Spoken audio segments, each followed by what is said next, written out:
Good evening, everyone, and welcome to yet another very exciting session with Suresh Kochattil ji. Welcome, Suresh ji. Thank you for having me on, Jaydev. Yeah, right. So, with regards to the next point is with regards to the SIR, and Mamta Banerjee has accused the shameless election commission. This is how she said, and over the SIR, and also she mocked, Gyanesh Kumar as Vanish Kumar, and questioned the draft roles. And so she is very perturbed by the SIR because she knows that in the next election, BJP has a good chance, isn't it? See, Jaydev, it is the same case with Rahul Gandhi as with Mamta Banerjee. In other states, including Rajasthan, there have been 41 lakh people who got removed from Rajasthan. Gujarat saw a huge dip in the number of voters who have been removed. How come only Mamta Banerjee is upset? Is it because she's upset that her constituency or her vote bank is getting deleted? If she has a legal chance, let her go and challenge this in the High Court, Kolkata High Court, or the Supreme Court. She will not do it because this is a very, very scientific process. There is a 2002 electoral rolls, and you have to link it up with that and prove that you or your father or your mother or some relative was there in the 2002 rolls. The point is very simple. They don't exist. This is what happening in West Bengal. They just don't exist. And she is trying rather, to kind of go after the election commission, which will not give her any result. She can threaten them as much as she wants. The Supreme Court has already warned before that if any election commission official, including a BLO, is threatened, the central forces can step in. She's also threatening the observers, the micro observers and the observers, including senior IS officers from other states. She says BJP is sending them. Boss, election commission is sending them. And if you have a problem, go to the court and stop them. She will not, because she'll get slapped to the court. With the legal slap she will get, saying, go back and do your job.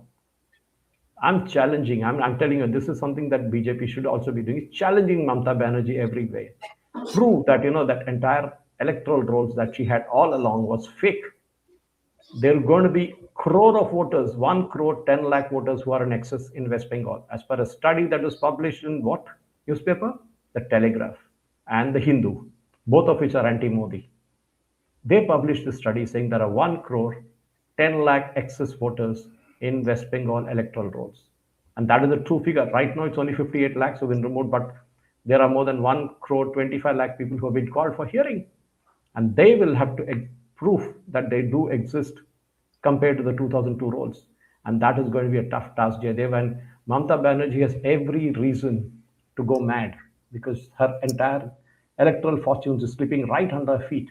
Look at each of the constituencies in Kolkata city, around Kolkata city. What is happening? Because there the maximum number of deletions of electoral rolls is happening, lakh, 50,000, 70,000. And that is worrying Mamta Banerjee like hell because the ground is slipping under her feet. And we know what happened in Bihar. This is going to be a tough task.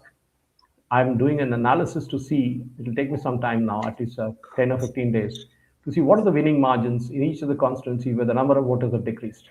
And if the winning margins are more, less than the number of voters deleted, then we will have an answer. Whether Mamta Banerjee can get those 215 seats, which she got last time, or BJP can go from the 77 seats they got last time to a magic figure, which is halfway mark. It all depends on the final rolls that we publish somewhere in February. And Mamta Banerjee can do as much as she wants, but the election commission is going as per the rules. They're following the book, and that's it. Nothing will be changing for her. She can do whatever drama she wants. A party can do whatever drama they want. The final thing is the SIR is a legal thing. The Supreme Court has held it so, and she has no choice but to follow it. Yeah, especially with how volatile the situation is in Bangladesh right now. Oh yeah, oh yeah. With It all relates to that, Jaydev. yeah, because anything can happen to Mohammed Yunus. See, other day, it was not in your channel, but another Telugu channel. I had said this the day that Heidi guy was killed. I said this entire murder was pre-planned to stop the election to ensure that the BNP doesn't win, which is Khalida Zia's party. And that day, when this Heidi character was killed, the son of Zia, Khalida Zia, was supposed to land. I think he's landed today. But that day, he was supposed to land in Dhaka and take over the reins of his party, I think, after being out for 17 years. The government and the powers, the Jamaat-e-Islami and others, including Muhammad Yunus, were scared of this fact. And they somehow wanted to postpone this election, using this as an excuse. They blamed India for it. India is least interested who gets killed in Bangladesh or who doesn't. And we are not, it's a nation that is broke with a capital B. And we don't want to get into that. Let them fight their own battle. Let them dig their own graves. We have no issues. But dragging India into this, saying the India killed that guy, sorry, boss, we go for the big fish. We don't go for small guys like Heidi and all that. We have other guys sitting across the border whom we showed what we could do with Operation Sindoor. Wiped out their entire terrorist families. And that's what we will do. These are bachas, these are small kids. We won't deal with all these characters. We have people who can do it for us, unknown men, and they will take care of all this. The point here is very simple, Jay. There is the fact that Bangladesh is going the Pakistan way, and that should be raising certain signals. But the US is kind of looking the other way. They're kind of shutting their eyes on what is happening in Bangladesh. It's Pakistan's ISI that is actually fueling the entire thing. And sooner or later, there will be a section of people in Bangladesh, and mark my words, who will revolt against the government, Muhammad Yunus government, and throw him out. It all depends on what Jamaat-e-Islami will do, because they are technically Afghanistan in the making. And that's what they will do. The Jamaat-e-Islami Hind is no different. They also want an Islamic rule in India. And across the border in Bangladesh, they are doing the same thing. Remember where this entire thing started? It all started because the so-called young student protesters did not want reservations for those who were with Mukti Bahini and others who got freedom for Bangladesh. They wanted the reservation to be removed, both the economic as well as educational and jobs. And that is where the entire thing started. Link that to the assassination of Sheikh Mujibur Rahman. Link that to the riots that resulted in Sheikh Hasina fleeing Bangladesh. Connect all the dots and you will get the answer. The entire thing has been planned down to T, but everything is going haywire right now because it's a nation that is bankrupt. It has only 3 major exports: textiles, it has something called shrimps, which is exporting, and jute. All these 3 are in doldrums.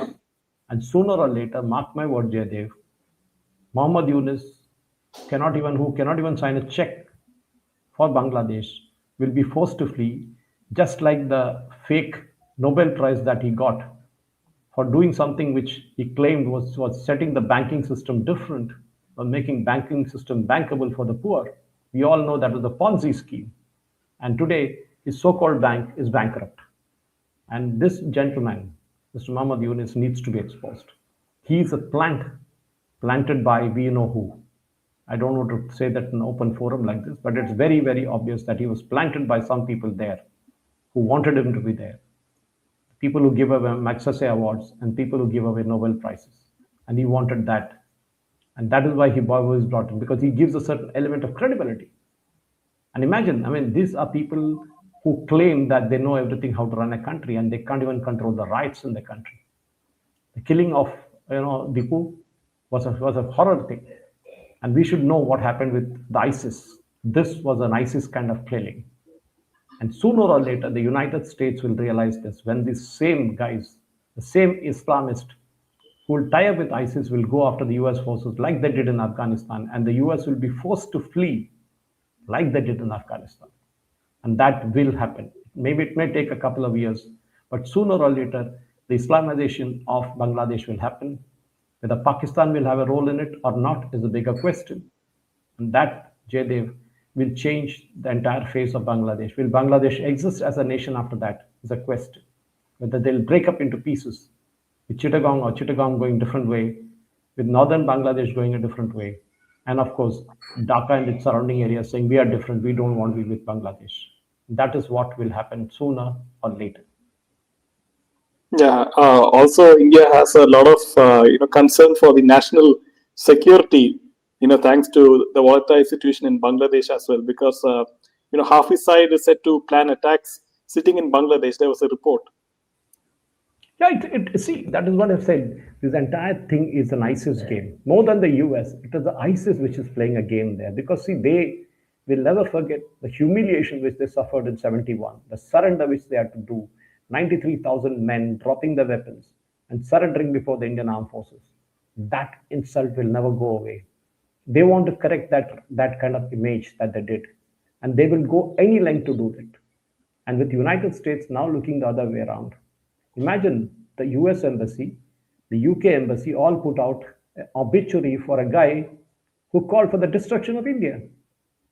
This is what US we need to call the US ambassador and give him a dressing down, and the UK ambassador and give a dressing down, saying, how the hell do you support a guy who said that he will kind of take away those entire northeast from India?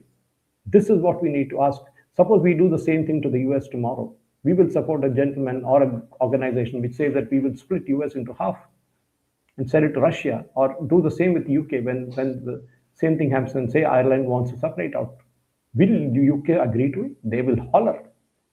This is what they should have just kept neutral. They just wanted to wade into the waters, the muddy waters with the Heidi killing. They thought they could make some political capital out of it, but they didn't never tweeted about Deepu's killing. This is what we need to call the bluff of these organizations, of these countries, that they play in this kind of politics. And this was what India is all about. We should also play our game. We should only deal with those countries which will actually talk to us in a better manner. And if US and UK wants to go that way, so be it. We will still deal with them. We'll still have trade deals, but politically we will deal it with the way we want to, and that is what it is. If they want to say that they're going to support the terrorist in Bangladesh who call for the destruction of India, we will do the same in terms of encouraging people who want to do the same thing to the US or the UK. How will they feel then? How will the US government feel if we do the same thing that they are doing to us? This is the question we need to ask to President Trump and Keir Starmer. Yeah.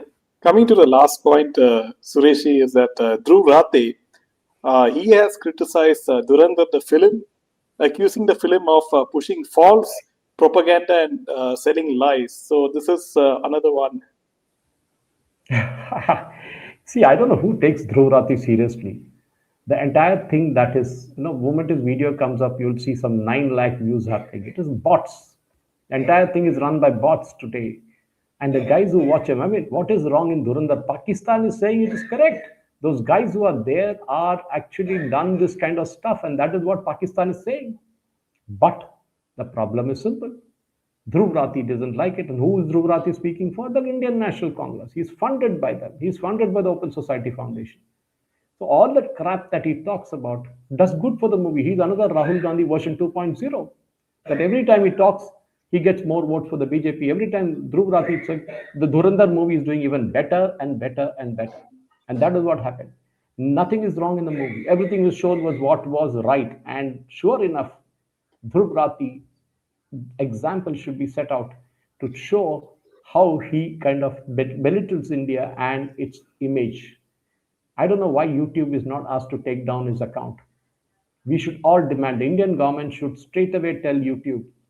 Of course, we know who owns YouTube, but we tell the parent organization that, look, if you don't take out Dhruv Rathi's video and ban him forever because he does all this kind of stuff against India, we're going to restrict YouTube's access to India.